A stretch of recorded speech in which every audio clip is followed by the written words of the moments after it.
नमस्कार, खबरों की खबर में आपका स्वागत है। हिंदुस्तान में कई जगहों पे कांग्रेस पार्टी और उनके सहयोगियों की सरकार है और ये ताज्जुब की बात है कि इनकी सरकार हो और घोटाला ना हो।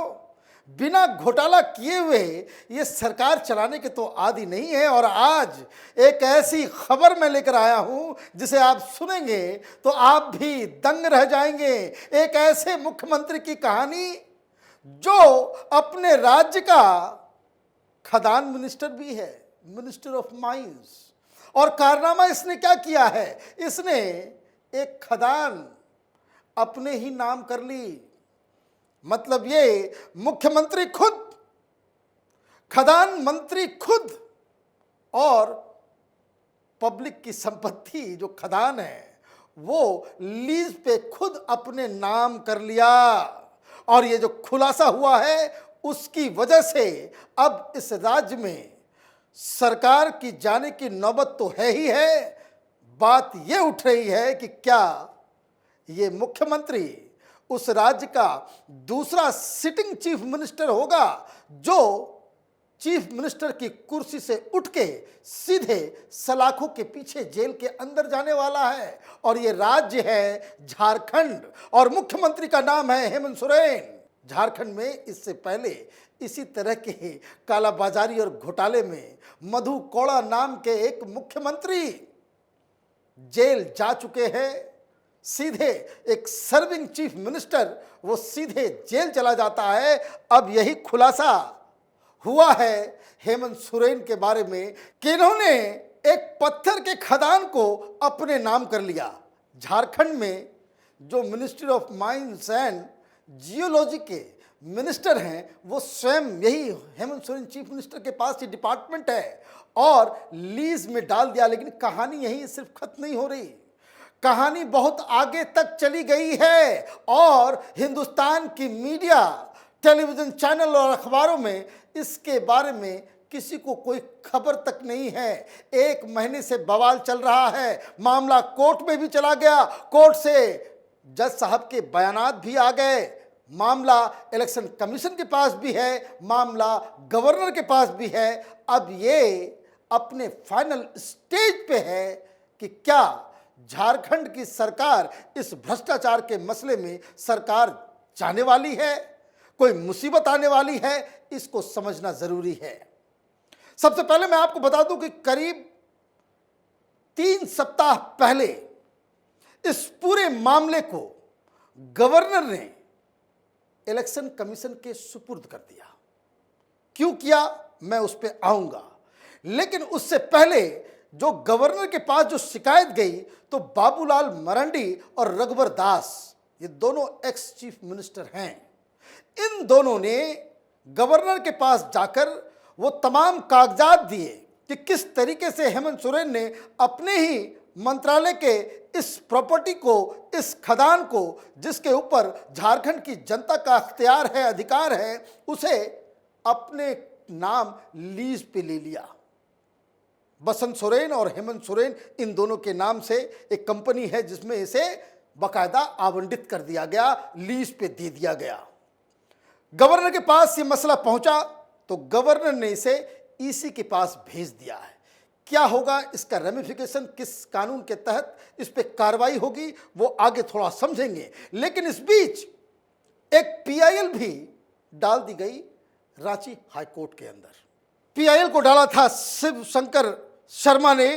क्या खबर आई, a PIL was filed by one Shiv Shankar Sharma in Jharkhand high court seeking the disqualification of membership of incumbent CM for miss appropriation.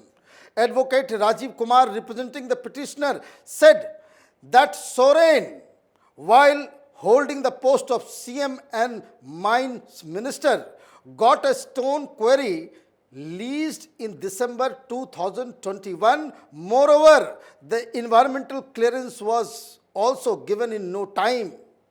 मतलब ये मसला दिसंबर 2021 का है और किसी को कानो कान तक खबर नहीं मिली और ये पीआईएल डाला गया। और जब पीआईएल की सुनवाई हुई तो उस दौरान वकील ने कहा कि एक तो डाला, लीज पे तो लिया ही, और जिस दिन लीज अलाउ किया गया एक दिन के अंदर इन्वायरमेंटल क्लियरेंस भी मिल गया। भाई चीफ मिनिस्टर को अलॉट हो रहा है, किसकी हिमाकत। लूट खसोट तो वैसे ही चल रहा है।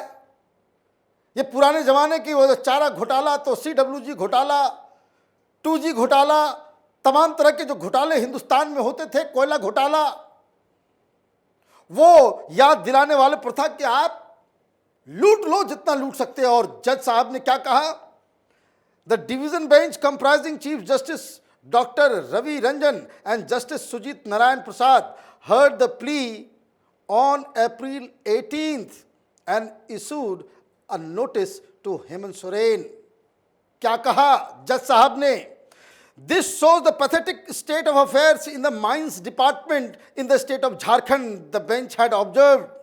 It then directed the Advocate General and Soren to file their response separately within 2 weeks and fixed the first date of hearing on April 22.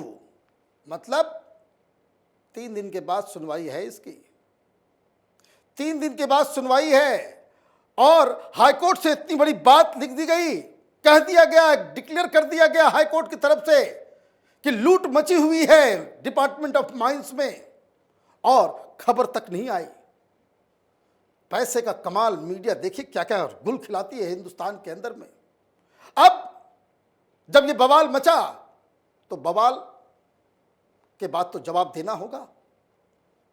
Hemant Soren और ये जो पार्टी है, वहां की सरकार है कांग्रेस पार्टी, सारे लोग डिफेंड करने पहुंच गए। भाई सरकार गिर जाएगी तो लूट खसोट का पूरा रास्ता बंद हो जाएगा। अब ये कह रहे हैं कि गलती हो गई, गलती हो गई। अच्छा, किसी का आप मर्डर कर दो और कह दो गलती हो गई, तो क्या पाप कम हो जाएगा? गलती होने का मतलब यह है कि ये एक टैसिट एक्सेप्टेंस है कि गलती से हो गई, जुर्म हो गया, और आपने अपने ही कलम से, अपने ही डिपार्टमेंट के, अपने ही खदान को अपने नाम कर लिया। मतलब आप मुख्यमंत्री बन जाएं तो किसी भी राज्य में किसी भी चीज को लूट खसोट लीजिए, कोई रोकने वाला टोकने वाला नहीं, क्योंकि बस आपके पास बहुमत है। ये किस तरह से इस देश में सरकारें चल रही हैं, चल रही थी, ये झारखंड की जनता को सोचना चाहिए। आपने सिर्फ ऐसे शख्स को बिठा दिया जो अपनी व्यवस्था में लगा हुआ है कि आगे पार्टी चलानी है, 5 साल के बाद मुख्यमंत्री बन पाऊंगा, नहीं बन पाऊंगा, हमारा आगे आने वाला 7 पुश्त कहां से पैसे कमाएगा, कहां से खाएगा, अभी व्यवस्था कर लेते हैं, लूट सकते हैं जितना कुछ वो 5 साल में लूट के चल देते हैं। यही तो पूरी की पूरी थॉट प्रोसेस है। सहयोगी कांग्रेस पार्टी, डीएनए में ही भ्रष्टाचार लिखा हुआ है, क्या किया जाए? तो ये जो वहां पे कार्यक्रम चला तो बीजेपी को मौका मिला, बीजेपी राजभवन चली गई और गवर्नर ने अपने अधिकारों को इस्तेमाल करते हुए पूरे मसले को इलेक्शन कमीशन के पास भेज दिया।